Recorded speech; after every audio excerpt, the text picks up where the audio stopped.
The evening was meant to be as uneventful as a Methodist tea. The Women's Guild of Flaxborough, with an efficiency that came from decades of practice, had arranged a raffle to support the church roof fund.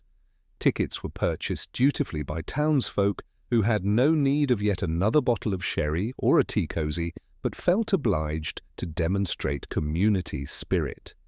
At the front of the hall, Mrs. Emmeline Maybury presided with a kind of cheerful gravity normally reserved for funeral teas.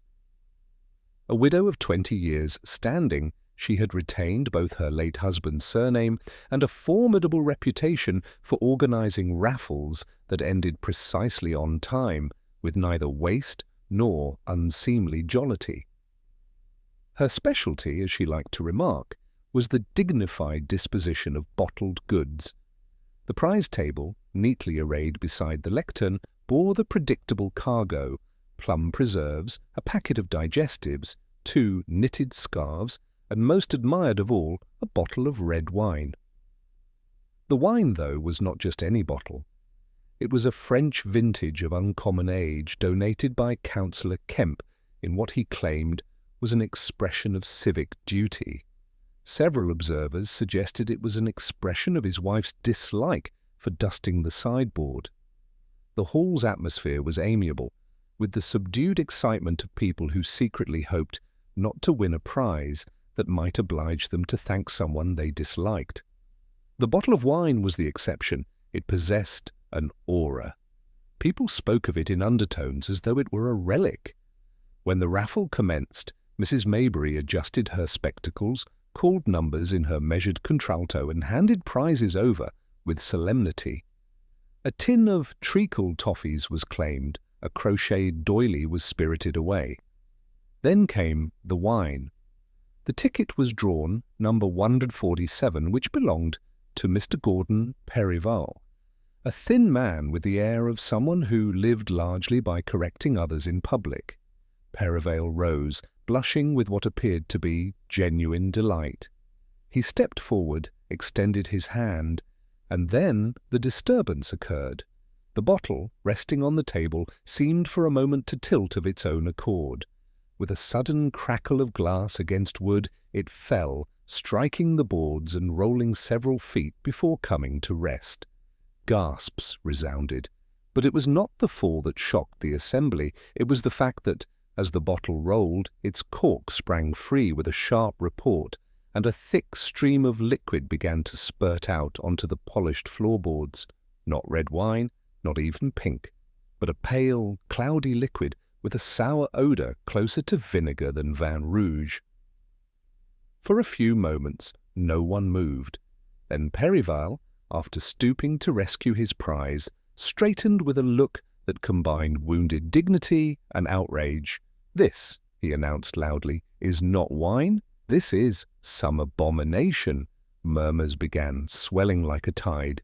Mrs. Maybury looked stricken, as though her entire system of raffle management had been undermined. Councillor Kemp made a show of frowning, then smiling, then frowning again, like a man trying on expressions to see which would fit. Within minutes, the raffle had dissolved into gossip. Had Kemp known the bottle was a fraud? Was Perrival being punished for some private sin by divine substitution? And why had Mrs. Maybury, usually so fastidious, allowed such an object to enter her domain unchecked? By the time the raffle closed with more confusion than dignity, 3 versions of the story were already circulating. In one, the bottle had been deliberately tampered with by mischievous youths. In another, Kemp had tried to offload spoiled goods upon respectable townsfolk. In yet a third, Mrs. Maybury herself had orchestrated the debacle to humiliate Perrival, whose letter to the local paper last month had criticized the guild's sandwiches as indigestible. When, the following morning, a note arrived at the police station claiming that the raffle's wine incident was not mere accident, but crime, Sergeant Love took it upon himself to deliver the missive to Inspector Purbright's office. Purbright read the note carefully, his expression unchanging.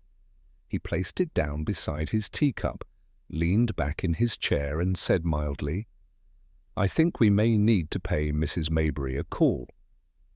And with that, Flaxborough's latest disturbance passed gently into the capable hands of Inspector Purbright, who, as usual, declined to reveal whether he regarded the matter as trifling or grave. The following morning dawned with a damp greyness that lent the cobbles of Market Street the appearance of washed slate. Shops opened in their customary sequence, baker first, then the newsagent, and finally the draper, whose sense of punctuality was measured not by the clock, but by the conclusion of his wife's porridge. By 9 o'clock, however, the familiar rhythm was already unsettled, for Flaxborough had acquired fresh material for conversation. Word of the raffle incident, polished overnight by repetition and improvement, had expanded beyond the initial embarrassment of a spilled bottle into a full-blown civic mystery. Mrs. Blenkinsop, while handing over a paper bag of scones, whispered confidentially to her first customer that poison had been discovered in the wine. A barber across the street, trimming the ears of a dozing councillor, declared that Perivale had been all but overcome by fumes and had required smelling salts. Neither account bore much relation to fact, but both were deemed preferable to silence. The centre of speculation, unsurprisingly, remained Councillor Kemp. By mid-morning it was generally agreed he had sought to rid himself of contraband. A fishmonger claimed to have it on excellent authority that the councillor imported spirits under false labels. A greengrocer, equally confident, announced to her customers that Kemp's wife had sworn never to dust another bottle as long as she lived, thus obliging him to dispose of them in public. Even the town's postmaster, normally restrained to the point of torpor, muttered darkly about shady municipal cellars. Mrs. Maybury, meanwhile, endured her own ordeal. Where she had once been a figure of brisk authority, she now found herself apologizing to neighbors with watery smiles. People asked, with mock concern, how such a grave oversight could have occurred under her usually scrupulous eye. Some even hinted, though not within her hearing, that perhaps she had knowingly permitted the dubious bottle in order to curry favour with Kemp. Such was the cruelty of small-town logic. To be associated with an error was often worse than to have committed it. Inspector Purbright, apprised of this ferment, made no haste. He walked from the station to the Guildhall in his deliberate fashion, umbrella tucked under his arm, though no rain threatened. He greeted townsfolk politely, listening more than he spoke, allowing each to offer their version of the calamity. By the time he reached the hall, he had collected a dozen contradictory accounts, each supplied with the conviction of an unimpeachable witness. Inside, the hall was already cleared of raffle debris, the floor polished so assiduously that the sour patch of spillage remained only in scent. Mrs. Maybury sat at a table, hands folded, face composed into the strained neutrality of one braced for an official reprimand. "I can't imagine how it happened, Inspector," she began as soon as he introduced himself. "The bottle looked perfectly respectable. Indeed, I had remarked upon its dusting such a patina as you rarely see outside proper wine cellars. And then? Well, then came that disgraceful performance upon the floor." Purbright inclined his head sympathetically. "You had no cause to open it beforehand?" Her eyes widened. "Open it? Certainly not. A raffle prize is sacred. To tamper with it would be unthinkable." She paused, then added, "I cannot vouch for what others may do, of course, but I assure you the Guild maintains standards." Satisfied that she had exhausted her protestations, Purbright thanked her and took his leave. He stopped next at the home of Councillor Kemp, who received him with an expansive geniality, not entirely free of perspiration. "My dear Inspector, all this fuss over a bottle of wine, ridiculous, utterly ridiculous. I assure you it was a genuine vintage. Chateau—" "Ah, something or other. A gift, years ago, from a French associate whose name, alas, escapes me." He chuckled nervously. "You had not sampled it yourself?" Purbright asked. No, I rarely drink the stuff. My doctor, you understand. But I felt it would serve well as a raffle contribution. No one can accuse me of failing in generosity, eh?" The inspector did not contradict him. He merely observed the counsellor's shifting eyes and the way his hands fidgeted with a paperweight shaped like a globe. By late afternoon, gossip had thickened to such a degree that even Sergeant Love, returning from errands, could not resist reporting fragments to his superior. "They're saying, sir, that Mr. Percival's ticket wasn't drawn fair. Something about Mrs. Maybury having a grudge, and Mrs. Vinish, at the bakery, claims the liquid smelt like turpentine, not vinegar, though she admits she's never smelled turpentine, only read about it." Purbright received this with his usual calm.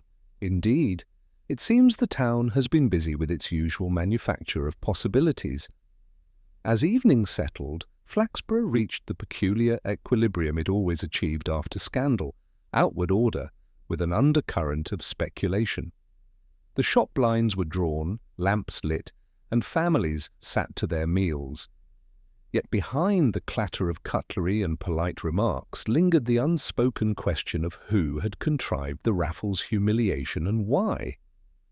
Inspector Purbright, seated by his office window with a pot of tea cooling on the sill, considered not the gossip but the mechanics.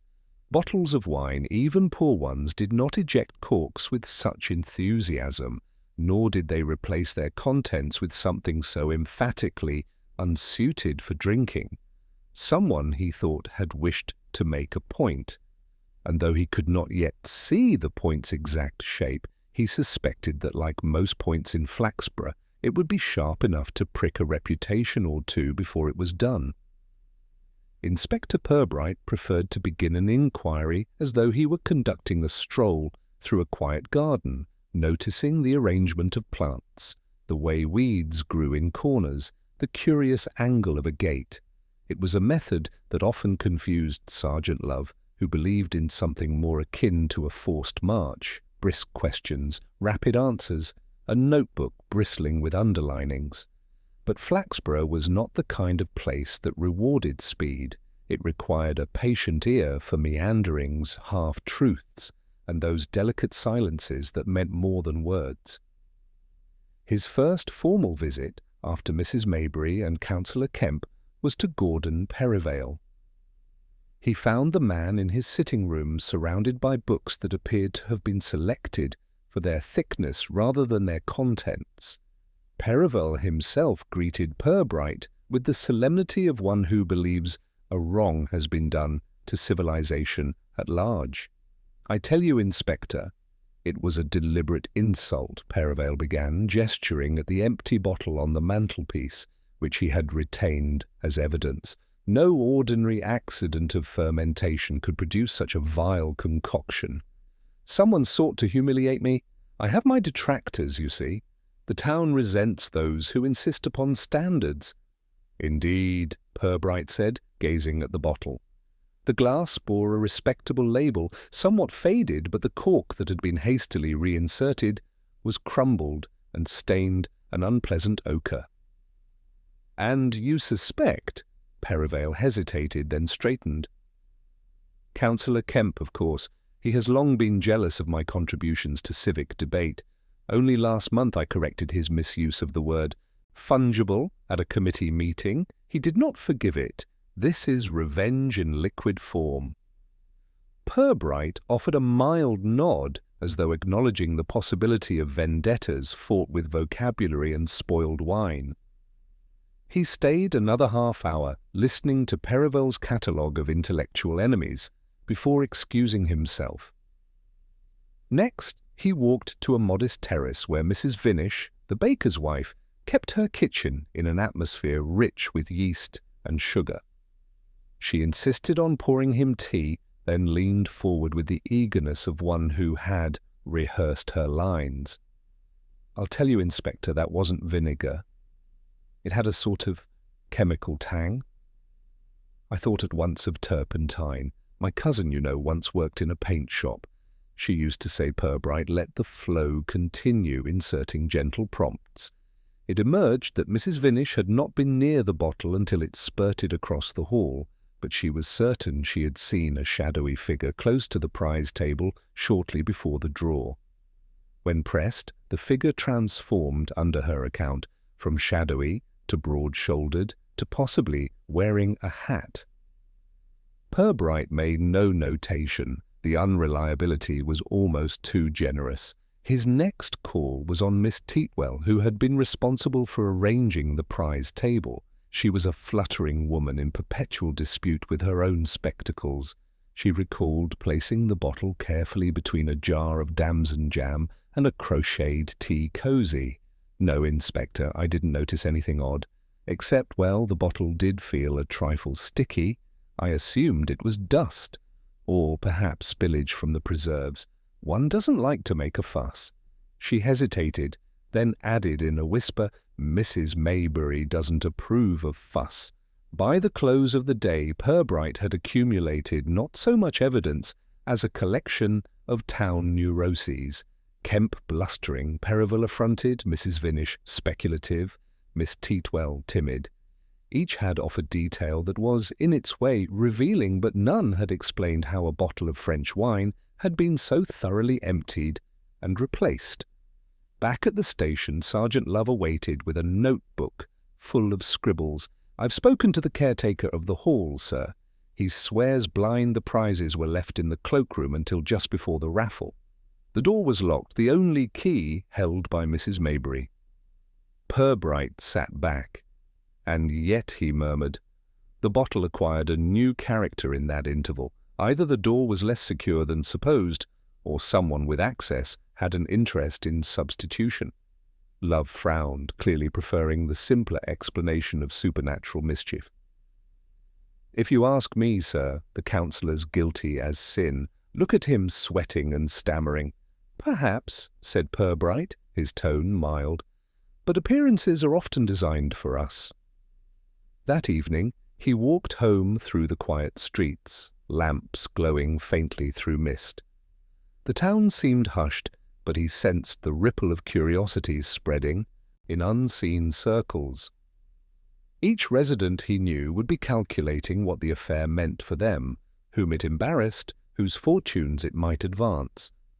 As Purbright climbed the steps to his lodging, he reflected that the curious eruption of a cork in a crowded hall had already uncorked something more potent, the endless capacity of Flaxborough to feed upon itself through speculation.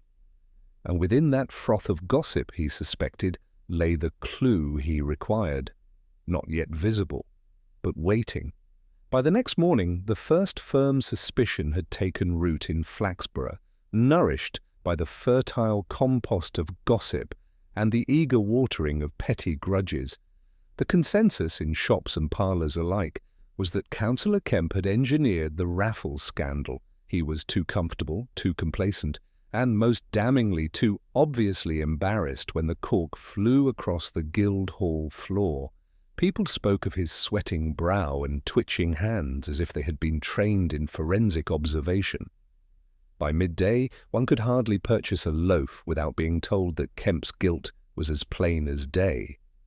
Sergeant Love arrived at Purbright's office flushed with conviction. He deposited a neat pile of statements, some solicited, many volunteered, that all pointed in the same direction. It's clear as a whistle, sir. Kemp offloaded a bad bottle and hoped no one would notice. When it went off in public, he nearly gave himself away. Purbright leafed through the papers with his customary unhurried detachment.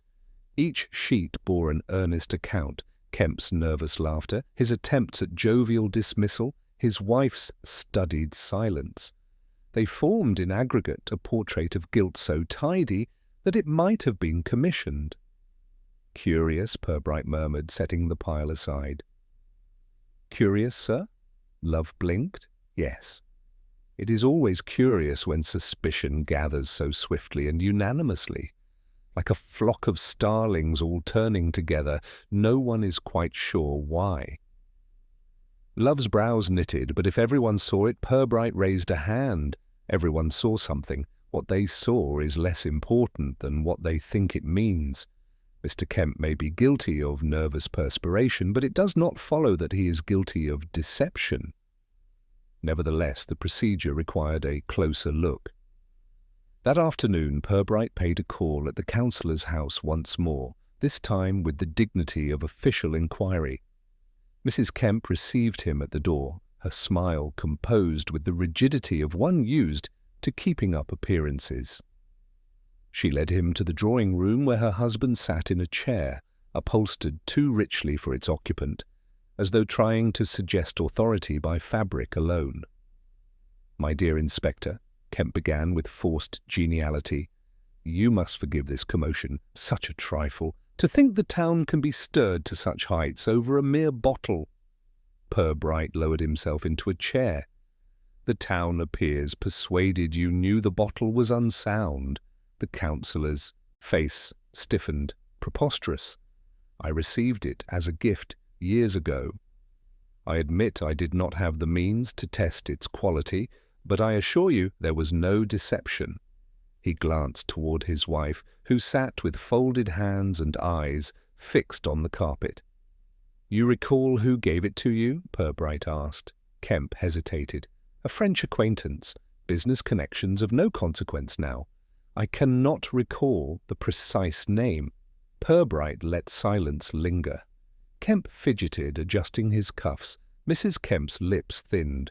The inspector rose gently, as though concluding a social visit rather than an interrogation. "Thank you for your candor, councillor. These matters have a way of clarifying themselves in time. The interview satisfied Love not at all. He's lying, sir. You saw how he wriggled." "I saw," Purbright replied evenly, "but a wriggle is not quite the same as a confession." Meanwhile, Flaxborough continued its industrious churning of scandal. At the post office counter, patrons whispered that Kemp was about to be charged. At the fishmonger's stall, Mrs. Blenkinsop confided that the police had already searched his cellars. They had not.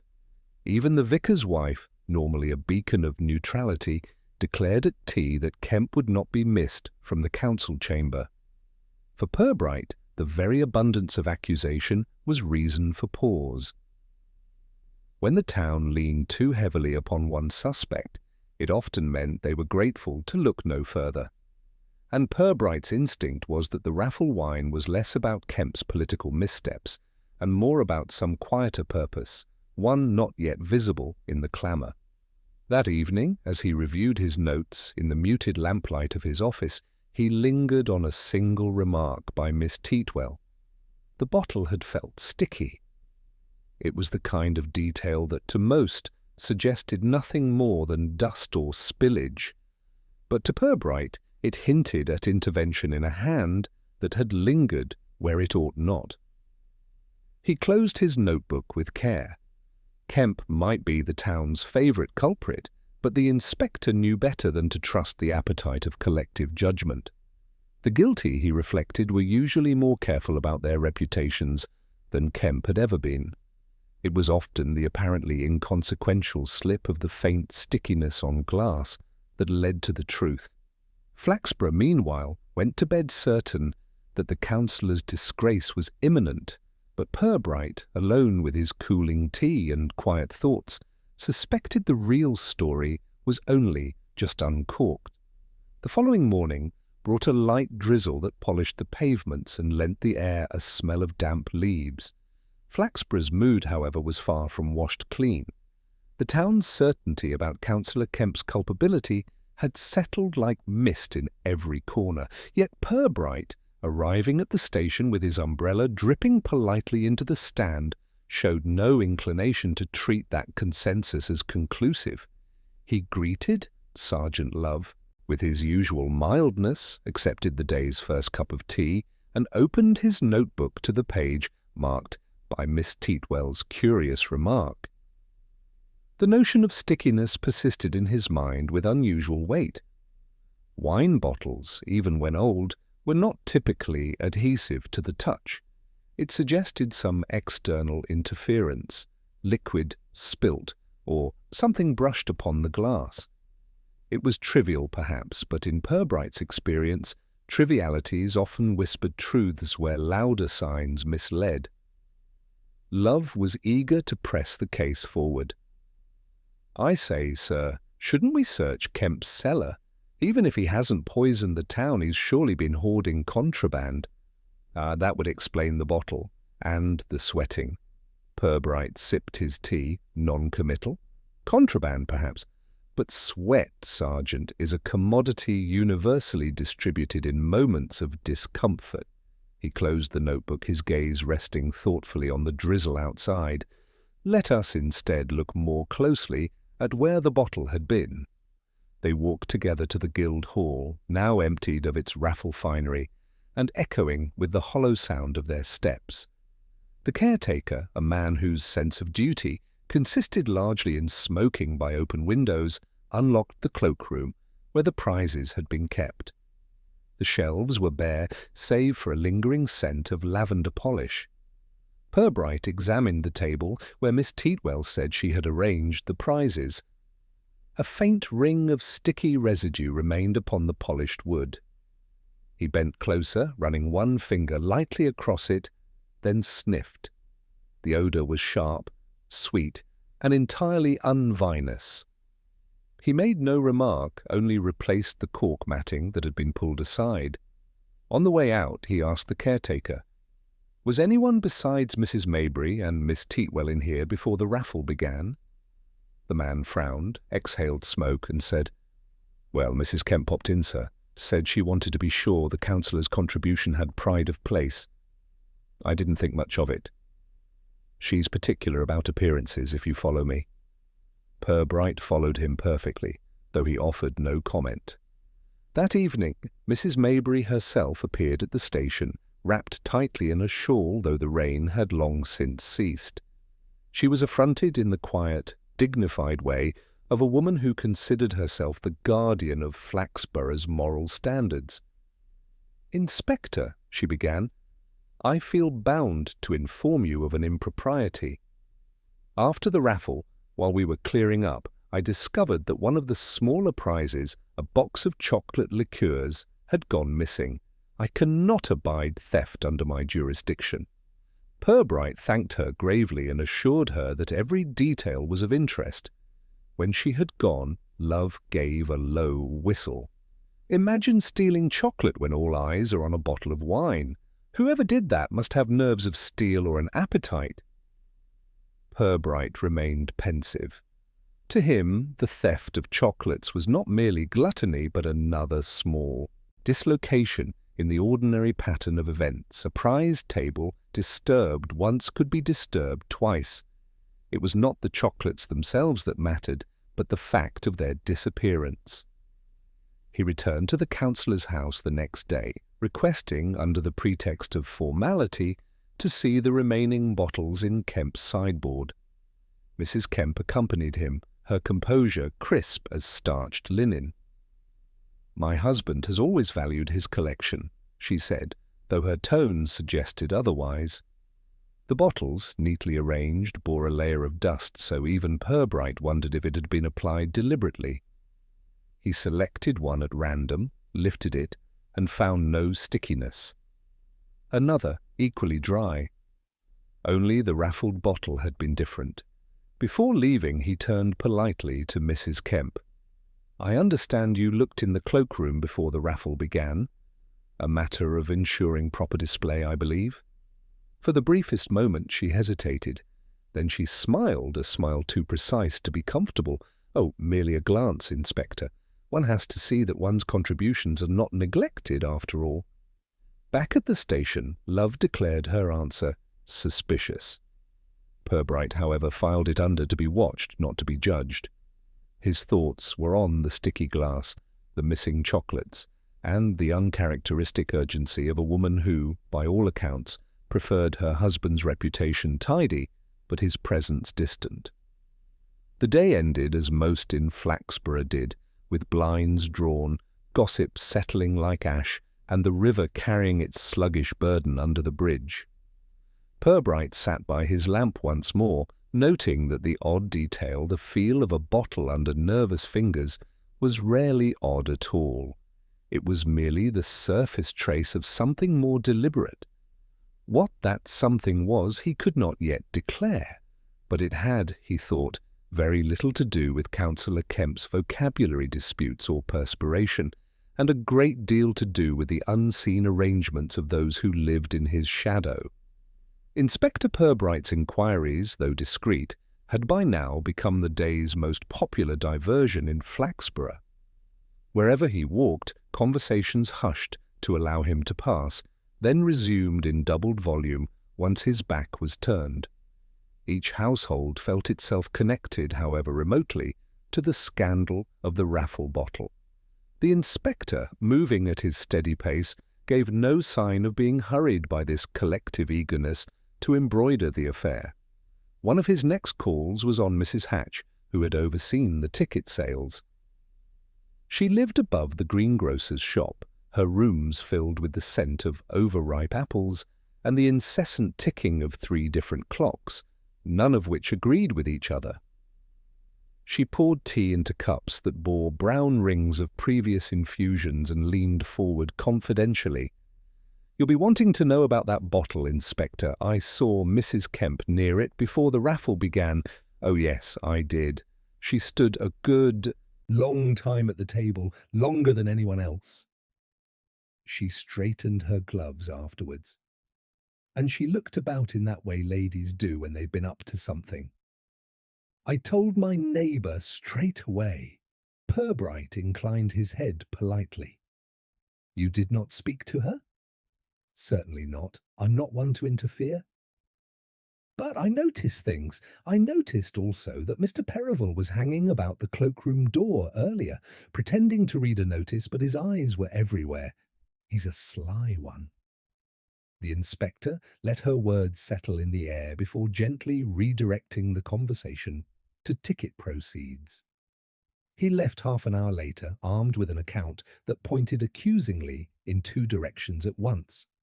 By midweek, the town had managed to produce a whole gallery of suspects beyond Kemp. Some accused Mrs. Kemp of spite toward her husband.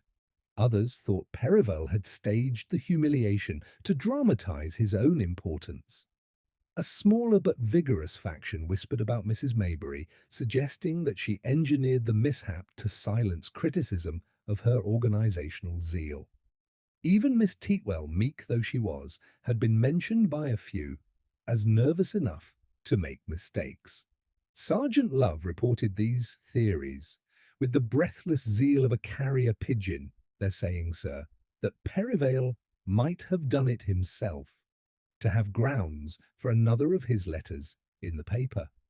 And Mr. Gedge, the printer, swears he saw Mrs. Kemp bought a corkscrew only last week." Purbright received all this with his customary calm. He had developed over years in Flaxborough an ear finely tuned to the pitch of self-interest that underlay rumour. When accusations multiplied too freely, it was often because the true reason for suspicion lay elsewhere, and the town's gossip had been diverted. That evening, he walked across to the vicarage to speak with Reverend Brackley, who, having been present at the raffle, possessed the advantage of not being deeply entangled in its organization. The vicar, a gentleman with a fondness for metaphors, listened gravely and then said, "It seemed to me, Inspector, that the business was less about the bottle than about the effect. There was a relish among certain people, an almost unholy delight in seeing Percival made ridiculous. He is not popular, he corrects too freely. A man like that attracts enemies in places he least expects." Purbright thanked him, noting silently that the vicar's words aligned with his own suspicion. The real motive was not the wine's quality, but the spectacle of its disgraceful eruption at precisely the moment Perivale took possession. The following morning brought another twist. A letter arrived at the station, unsigned, written in a careful hand. It read, "If the police are wise, they will ask who wanted to spoil the raffle itself. Not the man who won, nor the one who gave the prize, but the one who rules the guild. The guild has enemies." Purbright folded the letter neatly and placed it in his drawer. He did not need to show it to Love to know how the sergeant would interpret it too literally, and with instant suspicion of Mrs. Maybury. But to Purbright the note was useful chiefly for what it implied. The affair might extend beyond personal rivalry and into the tangled politics of local committees where slights were recorded with the precision of ledgers and balanced only through long-awaited revenge. Later that day, Miss Teatwell appeared at the station with a tremulous complaint that her spectacles had gone missing after the raffle. She had searched every corner of her cottage and was convinced someone had pocketed them, perhaps as a joke. Purbright listened patiently, asked a few quiet questions, and made a note. He doubted the glasses themselves mattered, but the fact of their disappearance added to the pattern of small disarrangements: the sticky bottle, the missing chocolates, now the spectacles. A stage had been prepared, it seemed, and little things had been nudged from their rightful places. By the week's end, Flaxborough was abuzz with half a dozen versions of events, each favoured by a different cluster of townsfolk. Kemp was still a convenient target, but suspicion had blossomed into a hedge with many thorns. For Purbright, this was useful. The truth often revealed itself not when the town agreed, but when it disagreed too widely to see the obvious. And so, as he closed his notebook that evening, he allowed himself a small, private smile. The field of enquiry had expanded, but not aimlessly. The line of disturbance, the sticky glass, the absent chocolates, the vanishing spectacles was beginning to form its own quiet path. All that was needed was patience, and Flaxborough never lacked for that. The week had begun with drizzle and ended with fog, a soft, enveloping grey that made the town's lamps glow like weak lanterns at sea. The scandal of the raffle, though diminished in novelty, had not abated in conversation. Flaxborough had a gift for stretching small events until they resembled scandals of national significance. But Inspector Purbright, while patient with the chatter, suspected that the matter was about to change character. Affairs of this kind rarely remained still. They had a tendency to ripple outward. His expectation proved sound on Saturday morning when a boy delivering milk to Mr. Perivale's residence discovered the front gate ajar, the door half open, and the parlour window smashed inward.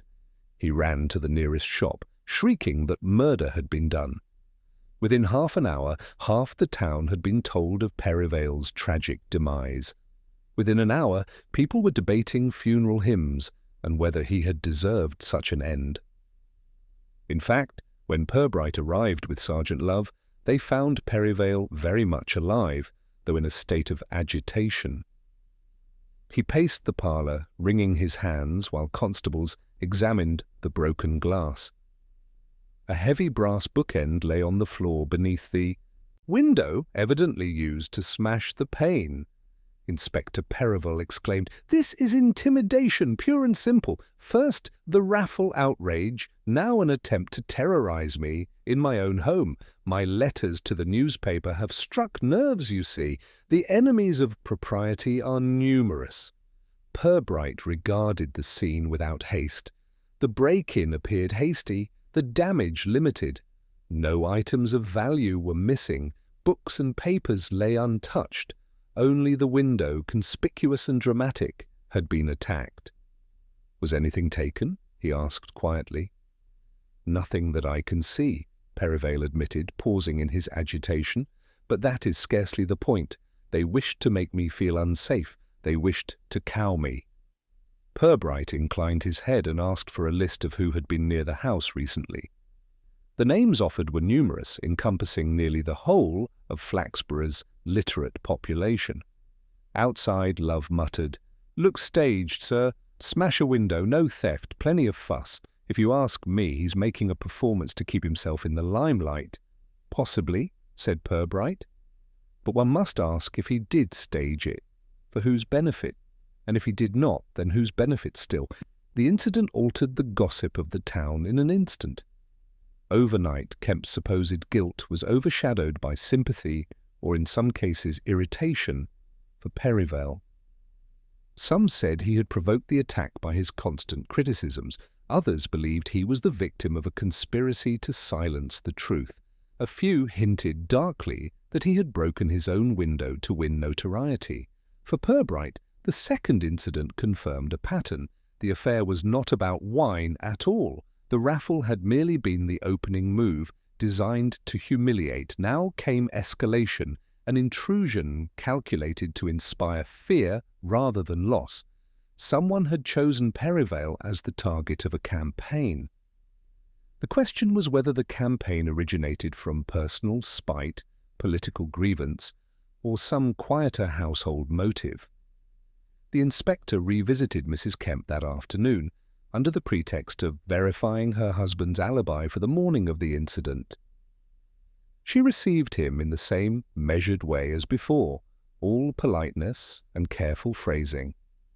But when he mentioned Perivale's broken window, she allowed a flicker of satisfaction to cross her face before correcting it with a pursed smile. "I should not like to say he deserved it," she murmured, but few would be surprised. Purbright registered the remark without comment. He found himself increasingly attentive to the lady rather than her husband. Kemp was too clumsy, too obvious, the sort of man whose indiscretions were visible before they were committed.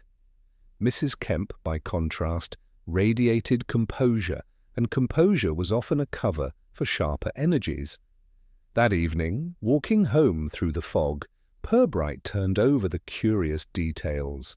A sticky bottle, chocolates vanished, spectacles misplaced, a note hinting at guild enemies, and now a window smashed without theft. Each act was trivial when considered alone, but together they carried the shape of something deliberate. They suggested someone playing upon Flaxborough's love of scandal, feeding the town's appetite while carefully directing its suspicions. Back at the station, Love was poring over the anonymous letter again. "I'd swear this is Mrs. Maybury's handwriting," he insisted. "Look at the flourishes." "Perhaps," said Purbright mildly. "But Mrs. Maybury prefers rules, Sergeant." "Anonymous letters rarely appeal to those who enjoy signing minutes." He placed the letter beside his notes, then leaned back in his chair. "The matter is ripening. Let us allow the town a day or two. Something more will come, as it always does." And indeed, as the lamps flickered faintly in the fog, Flaxborough's scandal was quietly adjusting itself, preparing its next act.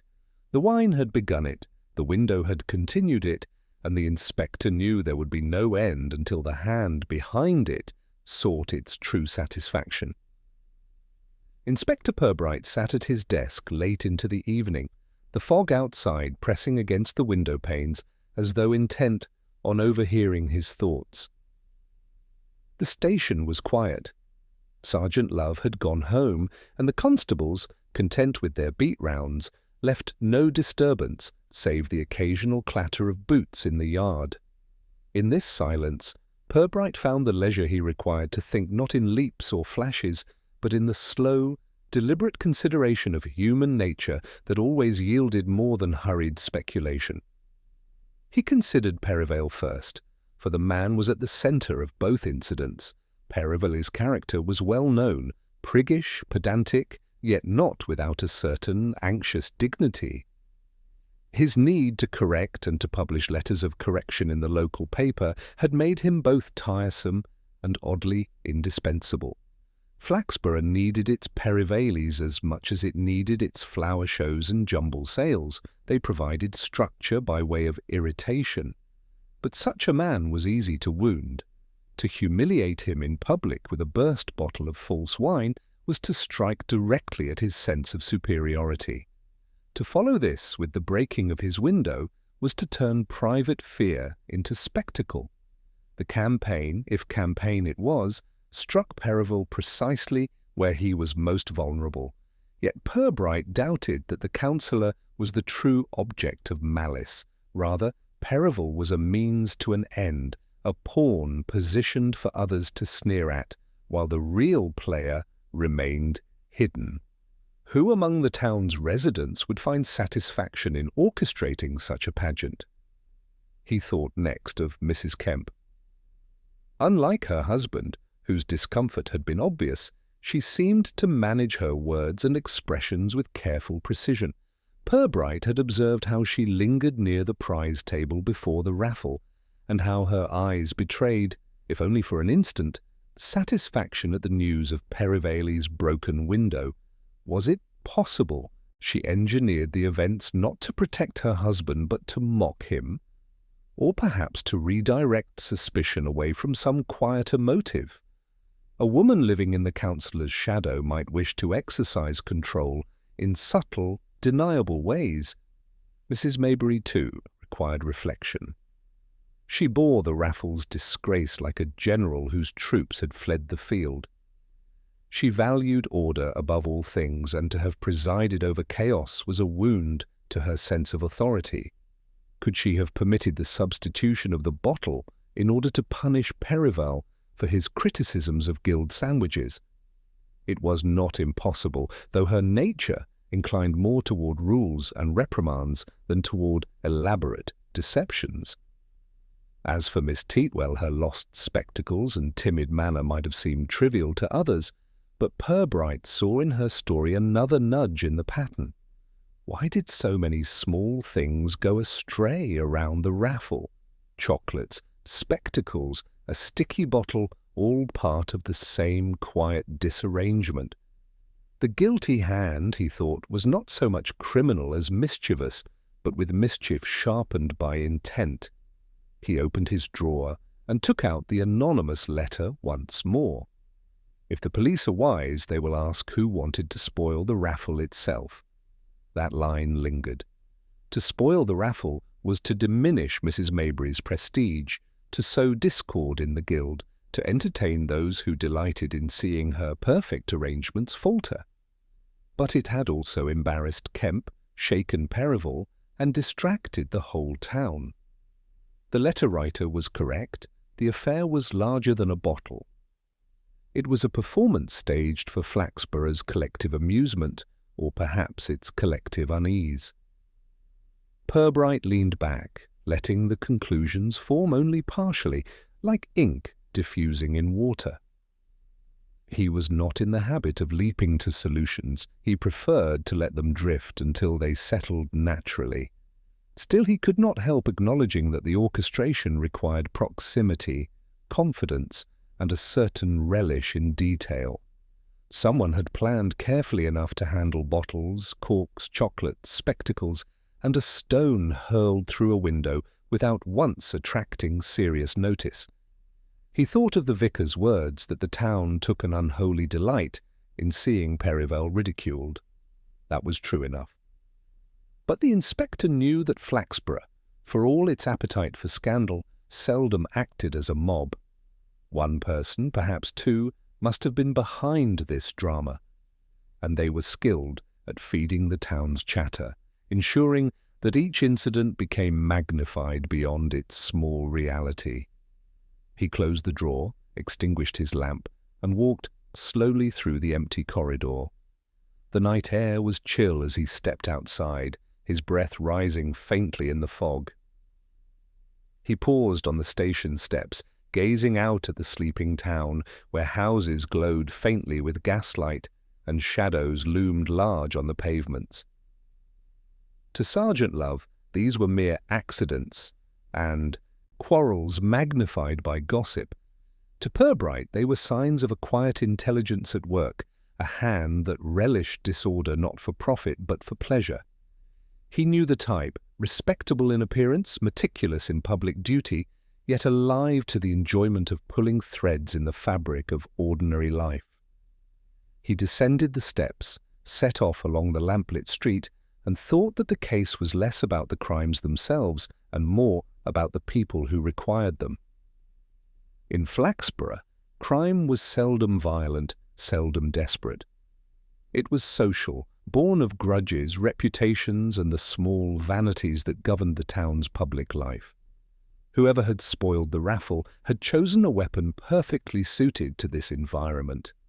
And so Purbright, reaching his lodging, extinguished his lantern and prepared for bed, knowing that the pattern was still forming. The guilty hand had not yet tired of its work. Another disturbance would come, he was certain of it.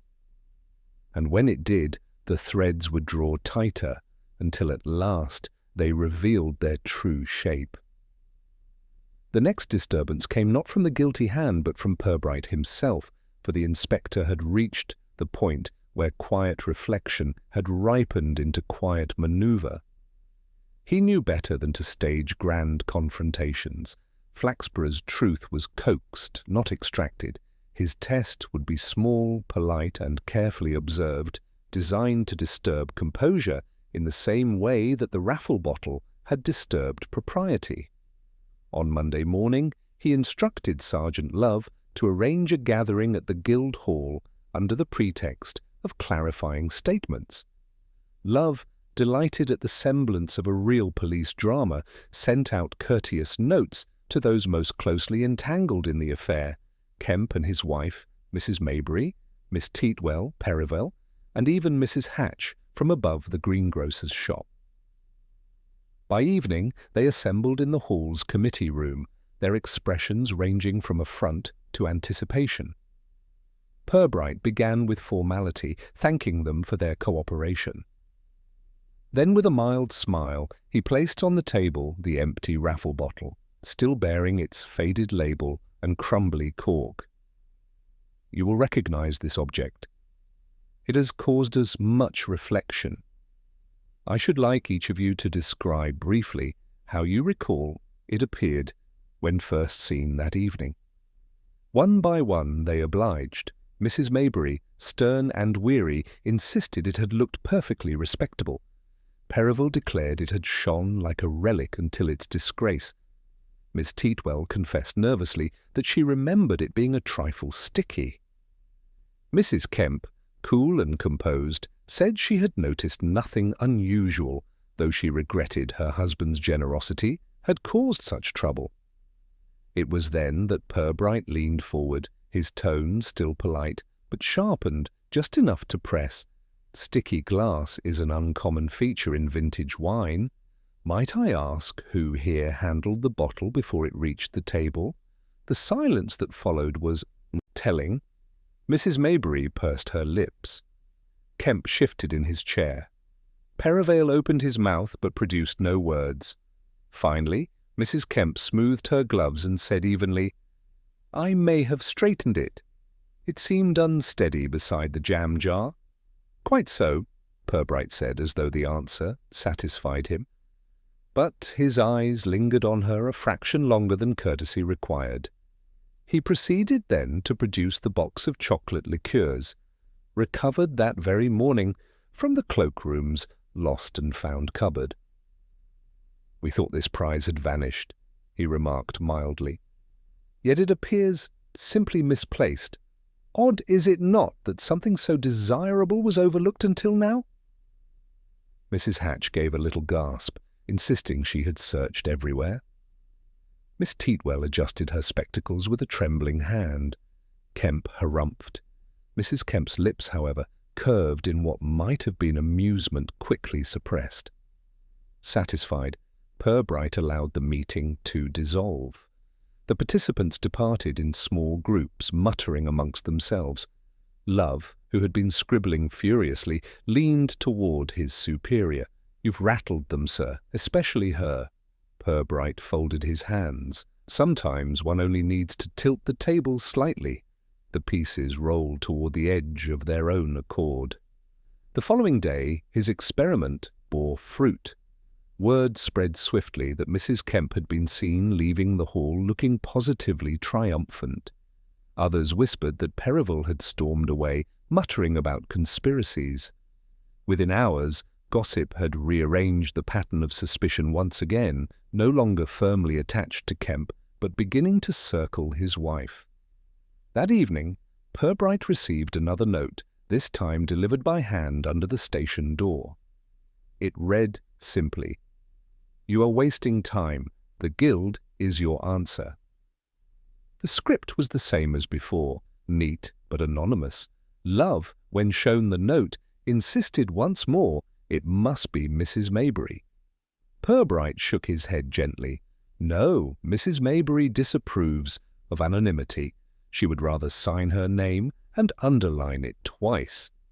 As night settled on Flaxborough, Purbright's thoughts turned again to motive. Why Mrs. Kemp, if indeed it was she? Was it merely disdain for her husband's vanity, or something deeper, a long-nursed irritation with the guild itself, or perhaps with Perivale personally? The inspector knew only that her composure had cracked, if only for a heartbeat, when confronted with trivial details. And in Flaxborough, trivial details were never trivial.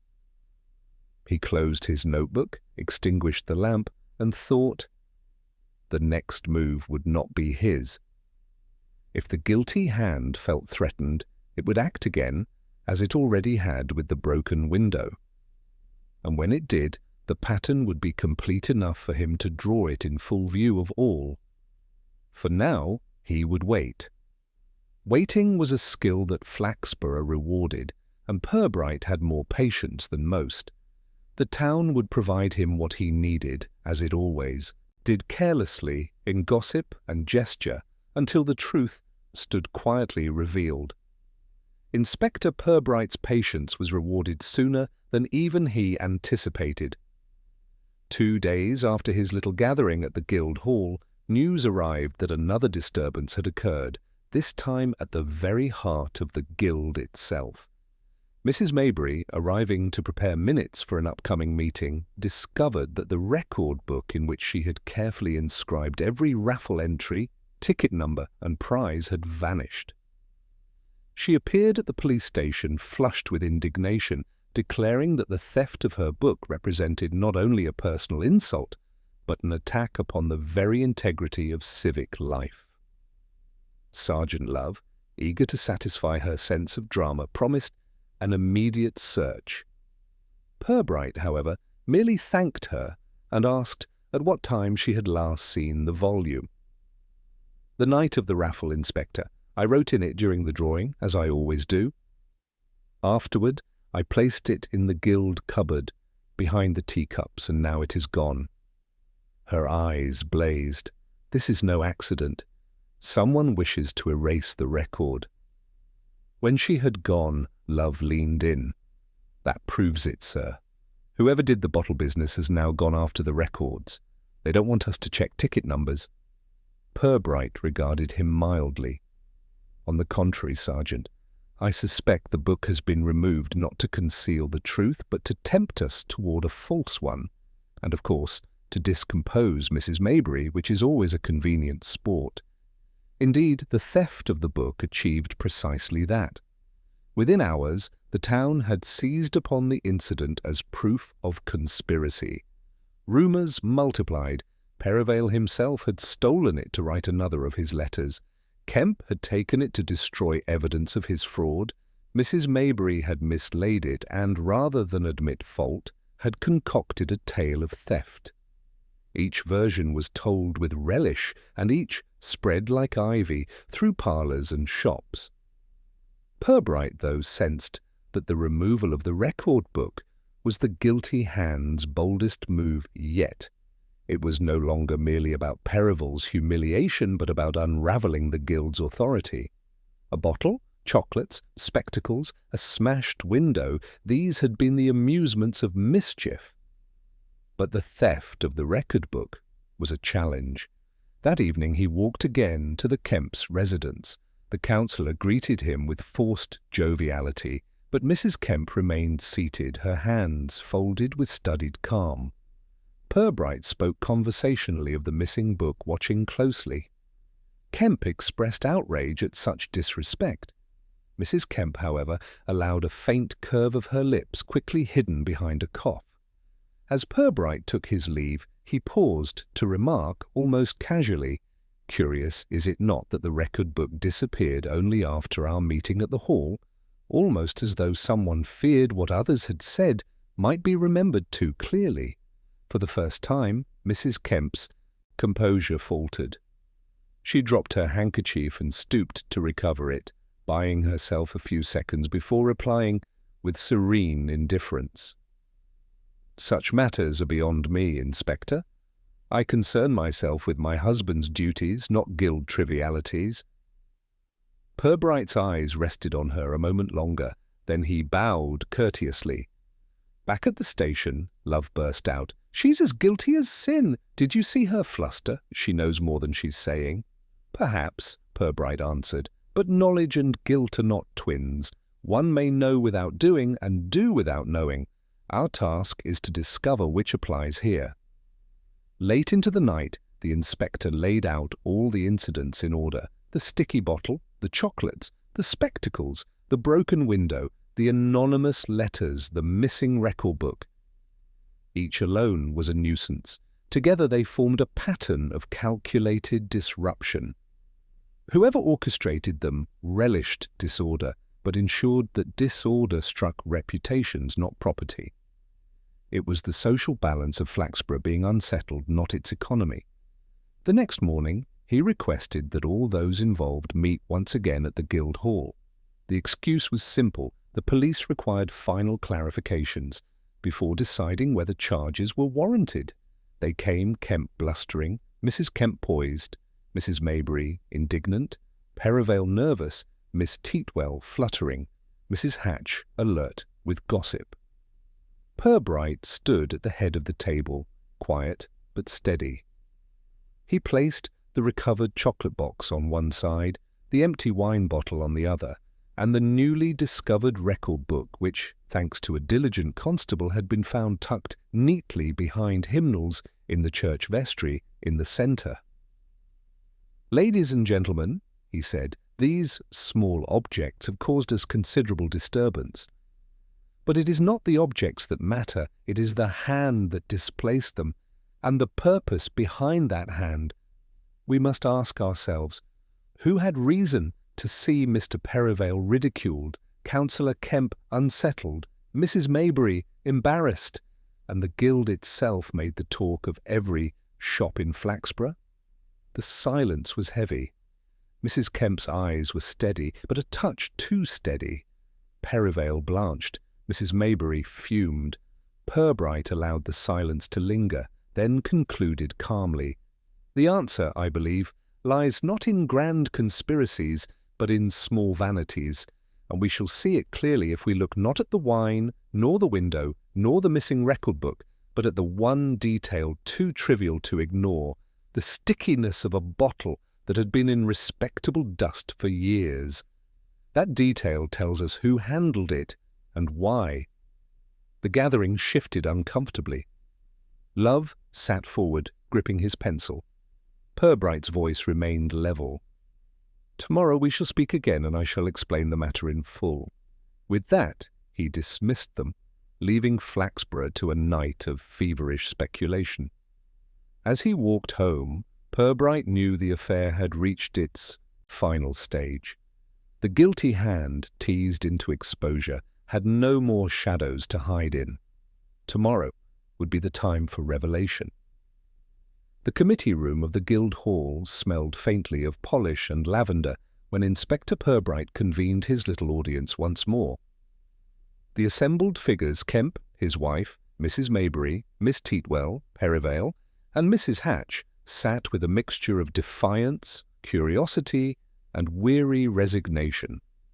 The town outside waited just as keenly, though less formally. By the end of the evening, every word uttered here would be repeated across Flaxborough's parlours with the precision of Scripture. Purbright began without drama. He set the empty raffle bottle upon the table, flanked it with the recovered chocolates and record book, and placed his hands neatly behind his back. His voice, measured and almost conversational, carried easily. "We have puzzled ourselves over why a bottle should be sticky, why chocolates should vanish and reappear, why spectacles wander, why a window be broken, and why a record book must hide among hymnals. Each of these acts alone is mischief. Taken together, they are deliberate." Kemp shifted in his seat. Mrs. Kemp sat perfectly still, her eyes unblinking. Percival looked as though he might faint with anticipation. Mrs. Maybury sniffed audibly. Purbright continued. From the beginning, suspicion clung to Councillor Kemp. He perspired, he hesitated, and he could not name the French benefactor who gifted him the wine. But I submit to you that Councillor Kemp's faults are of a different order, pomposity, perhaps, and a fondness for appearing generous. These do not explain the details. He held up the bottle, pointing to the residue clinging near the neck. The stickiness told us more. Dust may gather, yes, but not tackiness. That was the trace of syrup, spilled, when the original contents were removed and the bottle refilled with a concoction closer to vinegar than wine. It required care, a funnel, and time. Percival cleared his throat indignant. And all to make me a figure of ridicule. Precisely, Purbright said evenly. It was you who were meant to be embarrassed, Mr. Percival, because you are vain enough to parade your disappointment to the town. Yet I do not believe you contrived your own humiliation. The hand that did this knew you well enough to exploit your habits, but had no wish to suffer the exposure herself. His eyes moved to Mrs. Kemp, who returned his gaze without flinching. The room, however, seemed to hold its breath. The chocolates, Purbright went on, were taken not for hunger, but to draw attention later, just as the spectacles were mislaid to unsettle Miss Teatwell. Small disruptions, each spreading uncertainty. The broken window at Mr. Percival's house again, not burglary, but a staged outrage. A brass bookend hurled with force. Nothing stolen, merely a show to increase his sense of persecution. And finally, the missing record book concealed in the vestry, where it would surely be found after sufficient alarm had been raised. A neat pattern, a sequence of incidents, each trivial, each calculated to deepen the drama. Mrs. Maybury spoke sharply. Do you mean to say, Inspector, that we have been toyed with, that all this scandal has been naught but play-acting? Not play, Mrs. Maybury, Purbright replied. Demonstration. It was devised by one who understands that in Flaxborough reputation is more fragile than glass, who benefits most from having the guild discredited, from making the councillor appear foolish, from seeing Percival mocked, and from stirring the whole town into argument. He let the silence gather. Then with quiet certainty he said, It was Mrs. Kemp. A collective murmur rose. Kemp turned to his wife in bewilderment. She remained composed, though the colour in her cheeks deepened. Purbright's tone stayed courteous. You had access to the cloakroom, madam, as the caretaker confirmed. You lingered by the bottle long enough to adjust it, leaving that telltale stickiness. You ensured the guild bore humiliation, your husband bore embarrassment, and Mr. Perivale bore ridicule. You knew that Mrs. Maybury's obsession with order would magnify the scandal. Each move was made with subtlety, never crude malice, but with the intent of directing Flaxborough's chatter. And you succeeded until you smiled briefly when I mentioned the broken window. It betrayed not alarm but satisfaction. Mrs. Kemp folded her hands more tightly. You make it sound like a crime of grand design, Inspector. I merely wish to see the self-important humbled. Indeed, Purbright said softly. And perhaps there lies the explanation. In Flaxborough, petty vengeance often wears the cloak of civic duty. You chose a method suited to this town, embarrassment rather than violence, insinuation rather than theft. But the pattern is clear. The bottle, the chocolates, the spectacles, the book, they bear your hand. The councillor sputtered, half rising from his chair. My dear, you cannot, this is monstrous. But Mrs. Kemp silenced him with a calm look, then turned to Purbright. And what, Inspector, do you propose to do with this? Revelation. Purbright bowed slightly. Nothing beyond recording the facts, madam. No court will concern itself with sticky bottles and mislaid spectacles. but the truth will be known. And truth, in a place like Flaxborough, is punishment enough. There was no answer to this. Mrs. Kemp inclined her head, acknowledging both the accusation and the inspector's restraint. The others shuffled uncomfortably, sensing that gossip would henceforth do the work of justice. By the following morning, the town hummed with the news. It was repeated with variations, some claiming Mrs. Kemp confessed outright, others insisting Purbright had produced evidence too damning to deny. Either way, the guild regained its poise. Kemp nursed his wounded dignity, and Percival, though aggrieved, discovered that notoriety lent his letters to the paper a larger readership than ever before. Flaxborough settled back into its rhythm. Shopkeepers resumed their chatter about weather and prices, though the raffle scandal was still recalled with relish whenever glasses clinked at evening tables. Mrs. Maybury reorganized her prize cupboards with redoubled severity. Miss Teatwell found her spectacles at last, tucked behind hymnals beside the recovered record book, though she never could explain how they wandered there. As for Inspector Purbright, he returned to his paperwork, with the same calm composure as before. Cases in Flaxborough seldom concluded with arrests, but rather with reputations rebalanced, egos pricked, and order restored not perfectly, but sufficiently. That, he reflected, was all the town truly required. And so, with a final sip of his cooling tea, he closed his notebook. The affair of the widow's wine raffle had ended, as all such affairs did, not with a bang, but with the quiet realignment of small-town vanity.